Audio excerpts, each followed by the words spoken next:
It's not that people in the sector object to regulation. It drives the sector many times. What is difficult is getting that regulatory compliance piece done in a timely fashion that doesn't bankrupt you.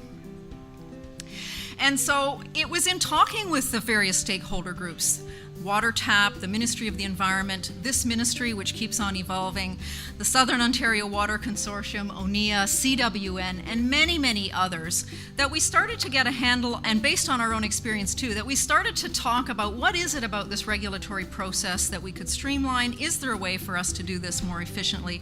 And what could we do? What could we pilot as a simple approach that might make a difference? We sat down with the Ministry of the Environment and said, is there a way that we can make the permitting of this product and its implementation something that's simple for our clients and something that will facilitate the adoption of technology? And so together we came up with the notion of a multi-site permit. The idea is that we hold the permit on the technology and we are allowed to install it at a municipal site anywhere in the province on notification to the local ministry office that that's what we're going to do. We have a template that we've worked out so that the communication is transparent, it's clear, it has all the things in it that we need to do. We're hoping that this is going to streamline the adoption of this new technology in Ontario because people want to see technology work in their space. They want to kick the tires, they want to see if it works, they want to try it out. And so I was asked by the ministry to share this story with you, and we just received this permit actually last week. I needed to ask for help, and I asked for it from the organizations that I'm familiar with. I think it's helpful in these interactions to be clear, thoughtful, positive. It's important. Just like when you're speaking with a client, you need to understand what they need. When you're speaking with a ministry, you need to understand also what they need.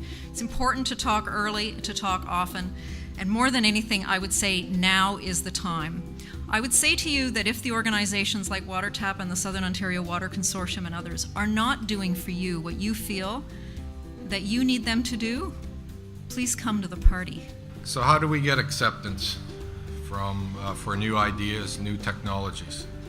From my personal experience, it's what's required is a champion. A champion is someone that has some degree of influence within an organization or a marketplace, and who has definitely bought into the idea of that innovation, that technology, and is willing to go out and promote it. A champion will help open doors, help convince the naysayers that the change is good for them, that it's good for their organization. Personally, I feel it's such programs as showcasing water innovations are very important, and especially for small municipalities. So in closing, I'd like to applaud the province and the MOE for taking the steps in the last few years to open the door to innovation.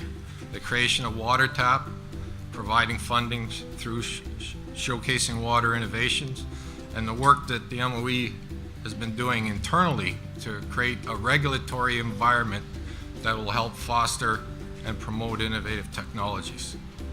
It shows that Ontario is serious about developing its industry-leading technologies and companies. You can have the world's best gadgets, but if you're not allowed to put them in and try them and show that they work and convince clients that they work, and if people can't try them out and test them, it just doesn't matter. So this part is just vitally important, and I really think we're making some tracks here and on the right path. The approach that you're following, it probably works really well for Trojan or a company like Trojan, which has significant capital or resources that can actually afford going towards multi-site testing. What would be the situation for very startup companies that really probably don't have that resources? That's my first question. The second question is really from my own point of view from academics. Where do academics fit in this kind of a cycle or of bringing the innovations to actually commercializations? There are many stages in the commercialization cycle. And as a product is imagined, there are some proof of concept sorts of analyses that need to be done, whether they're done on paper with a computer or with a bit of a small scale pilot. We then get to a larger scale pilot in full scale in some cases, in a lot of cases. And this is why the SOWC's facilities in London and Guelph matter. One at pilot scale in Guelph, one at full scale in London, matter in those stages of the innovation cycle, pre-commercialization or even into commercialization. And it's at that phase that I see the interaction with universities and academic-based researchers to be the most valuable, the most profound, and the most leading.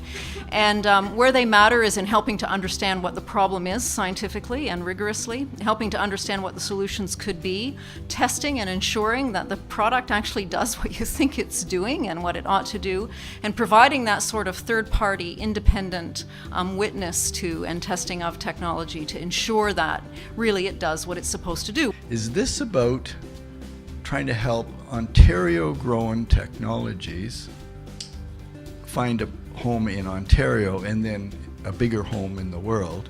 Or is this about enabling all kinds of technologies to find a place in Ontario, or is it all those things? The answer to that question, when we've consulted with the water players out there, we understood that before you could even think of selling your technology anywhere, you have to demonstrate it.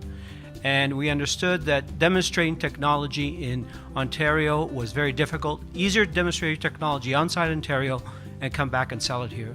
So the strategy talks about what Linda talked about, demonstrating that technology at different scale, whether it's City of Guelph at pilot plants, but there's also Walkerton has capability of demonstrating technology. So does Aqua have technology capability demonstration. And then, as we've heard before, the City of London has large scale. When we've done that, we have a lot of projects through Showcasing Water Innovation, and we've heard about 32 projects that were approved. There's a lot of other projects which weren't approved, which do have some technology opportunities.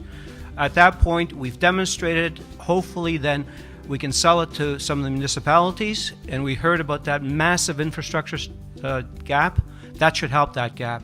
And then after that, as a ministry, we encourage jobs and investment.